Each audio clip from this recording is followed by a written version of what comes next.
and welcome to Dojo Live this Tuesday, June 11th, 2023. My name is Kim Lantis, and joining me as guest today, rather than co-host, is Shridhar Padmanabhan of Encora. Hey, Shridhar. Hey, Kim. Thanks for having me. It's going to be so much fun because what did you get to do last week? You got to go to both of the Skift Summits in New York City. Up first was Data and AI, followed by the short-term rental summit. And what we want to do today is kind of talk with you about what you experienced, what your biggest takeaways were, a recap of what happened, and of course, what's next in travel and hospitality as per the Skift speakers. So yeah, without further ado, let's go ahead and start with the Data and AI Summit first. That was up first Tuesday, June 4th, I believe. Right. And what were your takeaways from that show, or maybe some of the biggest highlight summary? What could you share with us? Oh, yeah. I think, thanks, Kim. Skift, as we know, is one of the biggest conference, media companies in the travel space right now.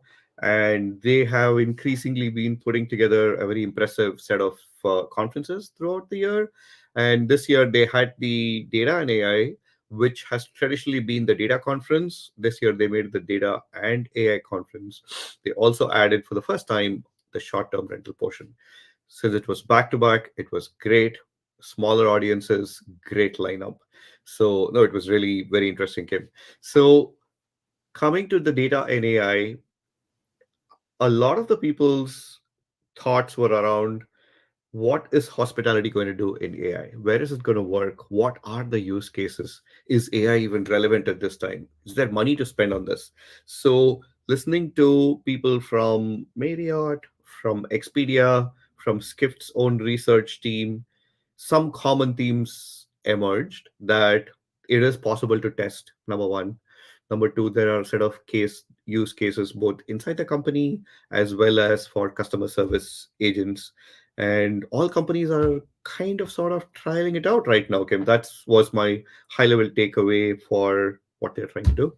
All right. I think that's a really good summary. And interestingly enough, I think it really aligns with this series we actually have going on here in Dojo Live in conjunction with Provision Partners, David Chesler. We've had a couple guests like Martin Chevrolet coming on and converging the front house with the back house operations, utilizing AI. So yeah, that's kind of in theme of what they're aiming for and thinking that the trend is as well. You know, you mentioned big brands like Marriott, Expedia. They're the ones who are experimenting with AI agents for the guest experience. And I think in some ways, if I recall, this echoes a bit of what Martin Chevrolet had been saying too, is allowing some of those big players with the deeper pockets, much deeper pockets, to do a lot of this experimenting. And, you know, a lot of the harder work, I guess, and then not having to sort of reinvent the wheel. Is that something you sort of picked up on as well, or hearing, or what would your feedback on that be? Yes, I think clearly the companies with the deepest pockets or the brands with perhaps the, let's say, budgetary flexibility. So Marriott talked about how they don't want to experiment with AI on their regular hotel business, which is a huge business. So trying to box the scale of the AI experiment, boundaries around it, trying to figure out what causes a particular result would be very difficult for them. So they have actually tried and deployed AI on their homes and villas by Marriott, business, which is a much smaller business, but also one where the inventory is smaller, the number of people that go there are smaller, so they feel that a natural language search in a place like homes and villas would be more measurable. I think that's the word I'm looking for, would be more measurable. So it was very, and they were doing a small Right. demo where they said, hey, you don't have to search for dates and this and that. You can just say, hey, in the summer I want to go to I want to have a beach holiday in the Mhm. summer, or a house that has a pool, and in a safe neighborhood. You can just write a sentence like that and it's going to come up with suggestions. Wow. Right. Fun. Yeah, Yeah. and it's smart. It's smart too, I think, in terms of what they're doing, where they're focusing and rolling it out as they're playing in the sandbox also, right? And in some ways it allows maybe failing, hopefully not failing, but failing fast, reiterating, doing a few more tests that way. Super smart on their behalf. Right. So, one of the things that we're actually talking about, and we're going to talk about again this week on that same series, the Hospitality Advantage with David Chesler, bringing in a few more Encora folks, as well as people from Switchfly. That's happening on Thursday. But the focus here, my point is again, the data, the AI, what this means in terms of silos, cloud, where that's housed. The argument that we've been hearing here in the show is that data and cloud have to come first in order to be having this good AI. Is that also a sentiment that you heard, Joe? Everywhere. I think the cloud portion of it was a little less spoken about. I'll come to what it seems to me that companies like Microsoft is doing with their OpenAI partnership. On the other hand, what everybody was talking about was that unless you have the data clean enough, as to what is a customer, you don't have duplicate customers, you don't have duplicate loyalty numbers at different addresses, and so on and so forth. That's going to help you not just provide for the AI to kind of improve itself over a period of time.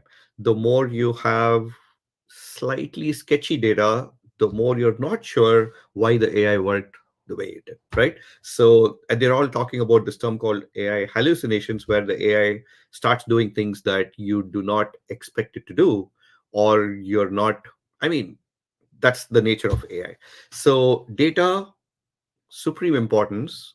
And cloud, I think what Microsoft is doing with their OpenAI partnership is offering to companies, hey, you can have a boxed version of ChatGPT on your data in the cloud.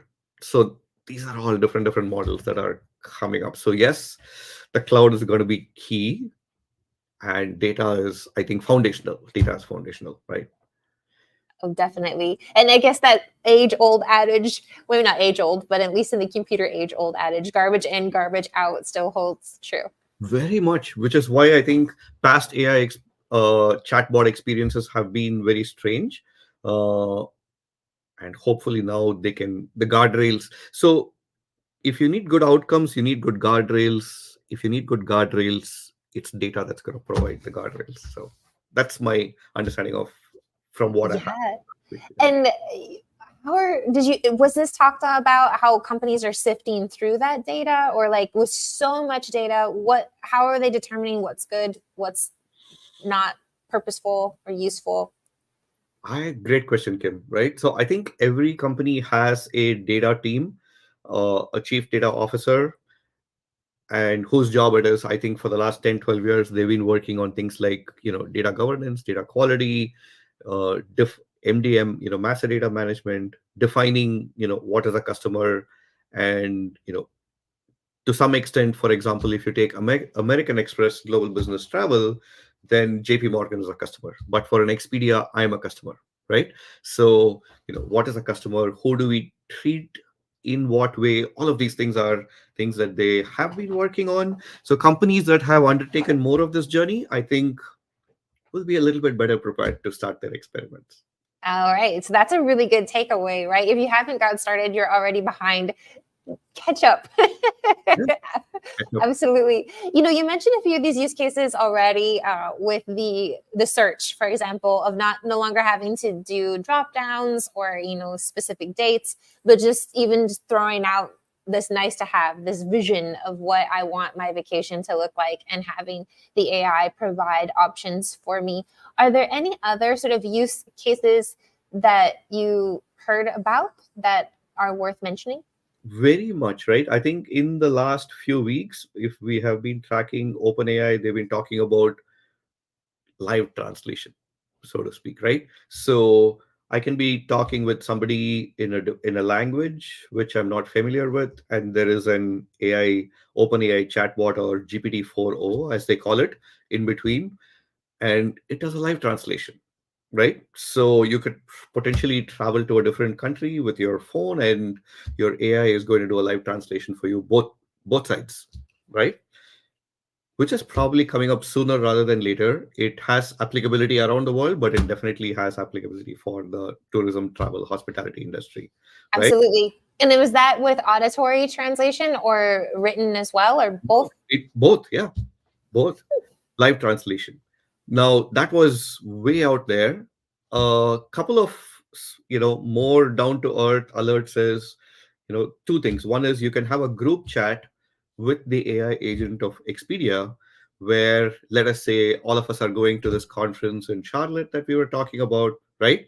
And we have 8 people, so we could have 8 people on the chat with the Expedia chat agent and say, hey, who is coming when, when can you leave, when can you arrive. So you want different air ticket booking based upon where people are.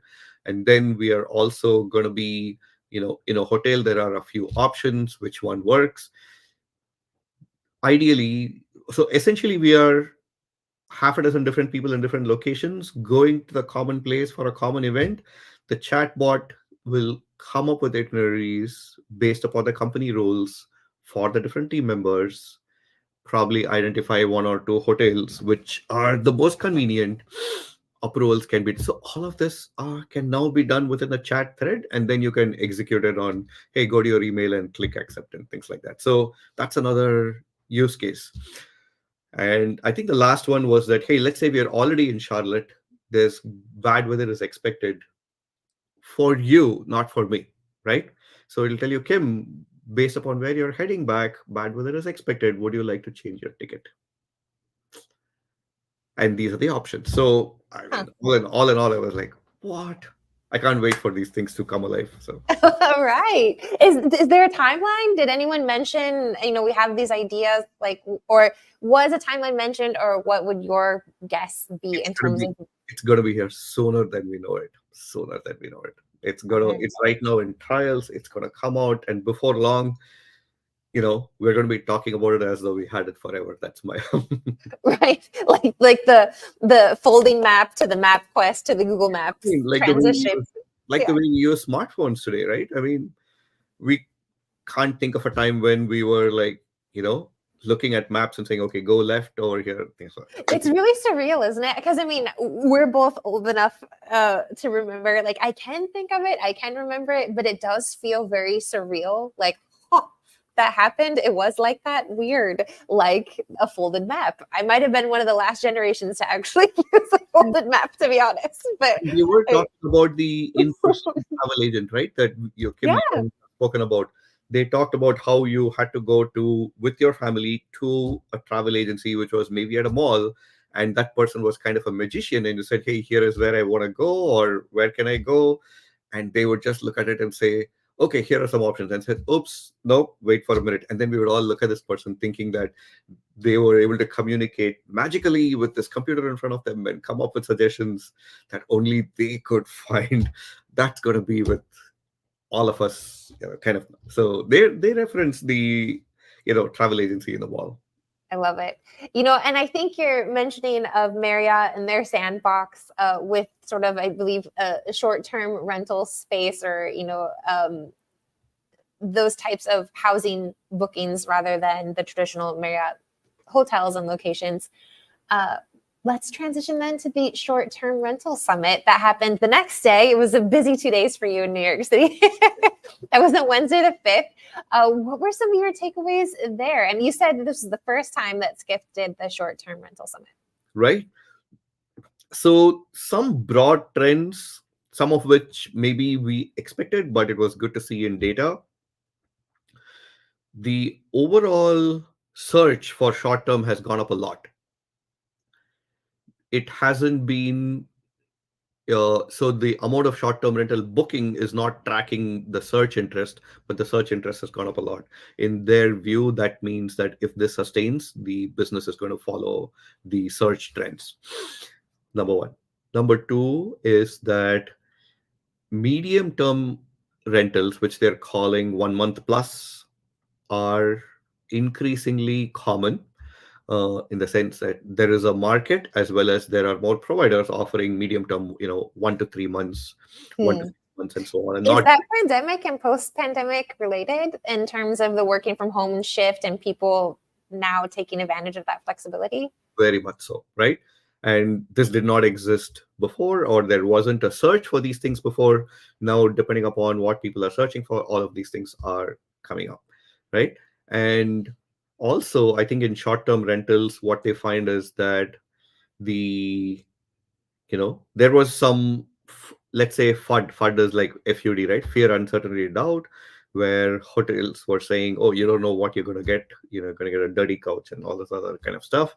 But apparently the real experience is not that way. Yes, these are newsworthy, but the real experience is not like that. So the search for rentals is going up, the medium term rentals are going up. And one thing that was very particular or very unique is that, I mean, invariably when you go to a hotel, you're going to meet with the guest, the front desk agent. So anytime in a short term rental that the guest is able to meet with either the property manager or the owner, apparently the satisfaction scores go up to very, it's noticeably higher. So Because I guess if I were to have to guess, I would have guessed the opposite. I think more people would appreciate that privacy and but it's this pendulum maybe shifting back to the experience, to the authenticity of what maybe Airbnb was when it originated, right? This idea of couch hopping and having somebody assist you in this local guide to show you around the real world of where you are. So I guess it makes sense, but that's interesting. So it's just interesting to see that guests are appreciating, yearning for still human to human interaction, even in the midst of all of this technology. That's right. And I think the other trends that people have been talking about that I was hearing for the first time is that, you and I are aware that there are companies focusing on the property management technology, right? And there are some companies that have grown to 10, 15, 20, 30, 40,000 properties, but not more than that. Apparently, you do need scale to be successful in some of these businesses. There was some concern about, hey, why is it not growing to be bigger than that? So part A. Part B, there were other topics such as the super premium category of vacation rentals, and some of these are not inside an Airbnb, some of these are outside as well. So there are some newer companies that are coming up that are focusing only on, they have a fantastic vetting process, their properties are all very unique, and they're not, they're only for the higher budget audience, so to speak. So some of these things are going on very well. I mean, are So growing. the short-term rentals is the new face of luxury versus the all-inclusive That's a fantastic resort. That's a fantastic answer, right? So even in the short-term rental, the luxury market is doing very well, right? So yeah, so I think there's so much. In the look, sorry for the interruption, but I'm curious.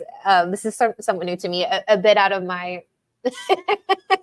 my pay grade, but and in terms of the luxury short-term rentals, does this include the ability to have a personal chef or those types of elements? Is it like an all-inclusive experience? They didn't touch upon any of those things. They didn't touch upon any of those things. So that's in probably my happy mind, that's what it looked like. That's probably a level higher than what we're talking about here. Here they're talking about, hey, does the advertising match reality, right? When you go there. And maybe it doesn't, maybe it does, but some of these companies, especially a company called Plum Guide, talks about their vetting process and how for them, because of the way they vet and how it is, what the experiences, what the pricing, their repeat customers is so high, their ratings are so high. So clearly they've got something going on. So companies that invest in the accuracy of the listings, and it costs more money, the listings are more premium, and they're doing very well. Are they utilizing things like Vision Pros or those types of tours to help lean into the accuracy of what people can experience with their rentals? So that's a very interesting question, which leads into something else that I wanted to mention, that the ask from customers for virtual tours has increased. which means that whether it is the largest platform such as Expedia or Booking or Airbnb or any of these others, there is a need for the homeowner to get ready with or to figure out how to provide a virtual tour, right? So that maybe the platforms are providing them with tools, or the platforms are giving them guidelines for, hey, you decide whether to use an Apple Vision Pro, but here is what we're looking for. All of that is very much still in the works, Kim. I don't think any platform has it yet. They probably have something very static, but to your point, I think in the next 6 to 12 months, we're going to see it more and more. I mean, Yeah. yeah. And it'll be more and more the expectation. Uh, what about this idea of legislation? I've heard or seen rather in some headlines like these horror stories for the property owners, right? People staying there for, I don't know, some gray area in laws where they're actually on the property without paying for like a year or something crazy. But is legislation happening? Is this problematic? Is this helpful for the industry? So there is, so they spoke about it in the context of, Kim, you know, there were some issues with legislation as it relates to homeowners renting it out for vacation properties in the US. State by state, it's not the same. Rent homeowners' rights are not the same, renters' rights are not the same. So they were saying that, hey, because we are all homeowners and we're all individual and we are not part of a big company, we do not get together to represent ourselves to either the state or the federal government in the same level, right? Just like a hotel can do or some such thing. So they're saying we need more uniform rights, we need more uniform transparency, and some of this also leads to what you can, deduct in terms of taxes. But that was lesser, that was not as big of a problem as, you know what are homeowners rights when it comes to any issues, or when it comes to even working with a property management company, and that property management company then lists at a platform, and there is a booking, and then there is a change in the booking, there is part cancellation. There are a whole bunch of side topics that are, let us say, more your day-to-day issues. Of course, there are other issues like a renter coming and staying and trashing the place and things like that. So those are other issues, but they touched upon all of these things, and that's when I was realizing that there is so much in this business that we don't get from the news, but it's a very real issue, but it's a rapidly growing business segment. They're talking about something like 60 plus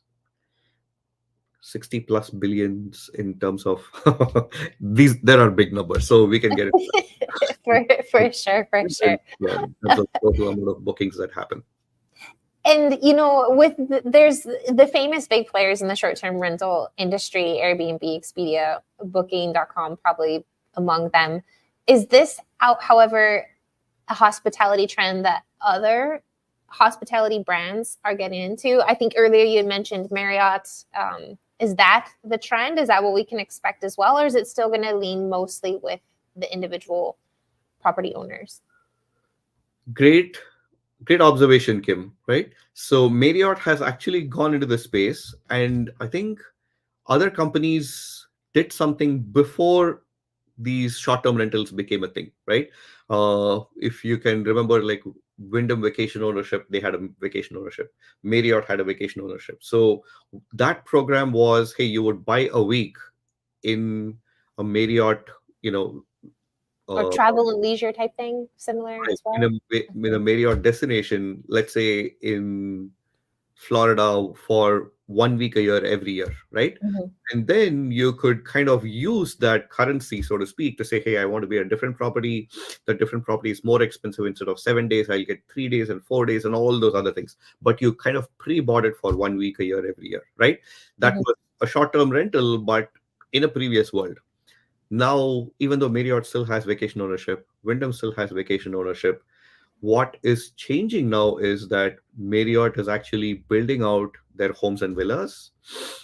Not their homes and villas, but they are providing certified homes and villas by the Marriott brand that actually are like the Airbnbs of the world. right? Mm. They've gone ahead and done this. They've built it out. They've got customers coming, and most of the 90, they said that 90% of the customers are their Marriott frequent customers, right? Hmm. So those are their customers. Now, are other brands like the Hilton, IHGs of the world, are they doing it? They are trying it out, but I think Marriott is by and large the leader. The Hyatt, leader. I know Hyatt has been trying it, but nobody has built it out the way Marriott has. Hmm. Want to get into that business? It's there for them. I mean, if Expedia was selling hotels and is now doing vacation rentals, if Booking is a platform that's doing vacation rentals, and Marriott is like, I'm doing hotels, people are spending money on vacation rentals. So it's a very beautiful adjacent business for the big companies if they can figure it out. Hmm. Let's merge these two: the data, the artificial intelligence, the short-term rentals. Who's the market for the short-term rentals? Has there been identified a space that is really the big player in terms of, age or demographics, socioeconomic demographics? Like, who is this really working with, and or who should companies be shifting focus toward? Was that discussed? So so the future is younger people. Younger people are exploring short-term rentals, whether it is short-term or medium-term. Younger people are more likely to be digital nomads. Younger people are more likely to be solo travelers, right? So if you look at the Marriott brand in terms of Marriott homes and homes and villas by Marriott, that is the very opposite of this demographic. But they're catering to who their customers, frequent customers are. So Marriott is trying to do what works for them. Broadly for short term, the market is trending younger. Younger people may or may not care about, loyalty points. It might be a completely foreign concept and a very ancient concept to them. They're like, hey, what can I get where I want, when I want, that fits my budget? The here and now. I'm really not looking for loyalty. So they're looking for experiences. They're looking for potentially solo travelers, potential safety, maybe out of the place, out of the way. The big companies cannot be offering any of those things. So yeah, I think, but the big companies have to be thinking, how do I cater to the younger people? I think the platforms have an edge. The Expedias and Booking and Airbnb have an edge over there. The bigger hospitality brands, not so much. All right, so that's something that they need to consider to look into. Shridhar, we've already been on this show. We're coming to the final minutes. It's cannot believe how quickly time flies. Any final kind of takeaway, summary, or anything that you'd like to say over either one of these summits, the Data and AI Summit or the short-term rental summit with Skift, that you think the audience really needs to know? I feel that not so much on short-term rentals, but I feel that if Skift did a twice yearly data and AI, people would go. All They would know right. what's happening.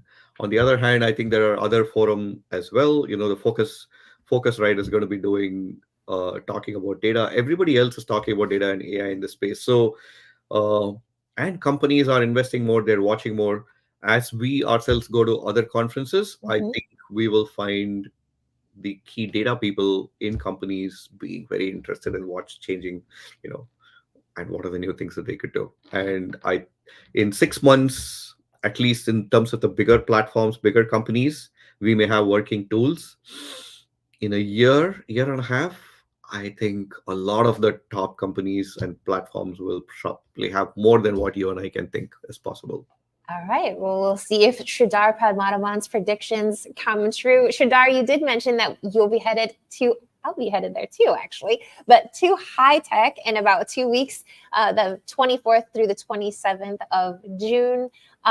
If people want to get a hold of you to sort of arrange a meetup and talk about all of these really cool things with you in person, they'll look for the purple shoes, right? And how else? Right. That's right. You know, I'll be. I think the purple shoes work very well. Thanks to one of our colleagues for suggesting that. People found me, and Kim, you had introduced me to some people, and they actually found me because of my purple shoes, and then they said, "Great idea." So. All right, perfect. So follow the purple shoes at High Tech to find Shridhar. You can also connect with him via LinkedIn. That way, always and willing to talk everything data, AI, and hospitality and travel related. So thank you so much, Shridhar, for sharing your insight with us. Thank you, Kim. It was great, sharing a little bit about what I heard these last 2 days, this last week. Absolutely. All right. Well, everyone, thank you for joining us here on Dojo Live. You can join us again on Thursday at 10 o'clock a.m. Pacific as we have our 5th episode with the Provision Partners collaboration, the Hospitality Advantage AI in Action. We will be speaking with Ravneet Guman as well as Rodrigo Vargas of Switchfly and of Encora, talking all about the continuation of this conversation, AI specifically, and more specifically, Gen AI, looking at some use cases and case studies for that, and of course, how the foundation is both data and cloud. So catch that at 10 o'clock a.m. Pacific on Thursday. Bye for now.